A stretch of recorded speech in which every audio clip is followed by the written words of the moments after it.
পানীটো এতিয়া বৰ ডাঙৰ সমস্যা এটা হৈছে। মানে এই সময়টোত এতিয়া আজি মই 3 দিনে এণ্টিবায়'টিক খাব লগা হৈছে।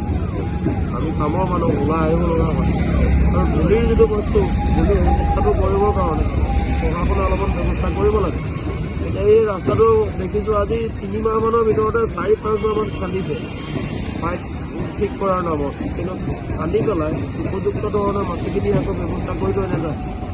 দ্বিতীয়তে ইয়াত অন্য জেগাত দেখিছোঁ এইবোৰ GSOত হওক বা অন্য অঞ্চলত হওক এখন গাড়ীৰে পানী মাৰে দৈনিক, কিন্তু ইয়াত আমাৰ এইফালে পানী চানী কৰাৰ কোনো ব্যৱস্থা নাই। দ্বিতীয়তে আৰু এটা বস্তু, আবেলি আবেলি এখন গাড়ীয়ে এই ধূলি চাফা কৰা গাড়ী এখন আহে, সেইখন সন্ধিয়া ইয়াত কাম কৰা দেখোঁ। কামটো কৰি যোৱাৰ পিছতো ইয়াত ধূলিটো কমা নাই, গোটেই গছ গছনি চব বগা হৈ গৈছে, চাৰিওফালে ধূলি, মানে মাস্ক নিপিন্ধে মানে থাকিব নোৱাৰা অৱস্থা। গতিকে এইটোত মানে উপযুক্তভাৱে পানীৰ যিটো ব্যৱস্থা, পানী মাৰি পেলাই অন্ততঃ অলপমান উপশম দিব পৰা যদি এটা ব্যৱস্থা কৰিব পাৰে খুব ভাল হয়। আৰু সেইমতে মই মানে পানী অন্ততঃ মাৰিবৰ কাৰণে অনুৰোধ জনাম। যিকোনো খবৰৰ বাবে যোগাযোগ কৰক 7099017330 লগতে 7099017110 নম্বৰত।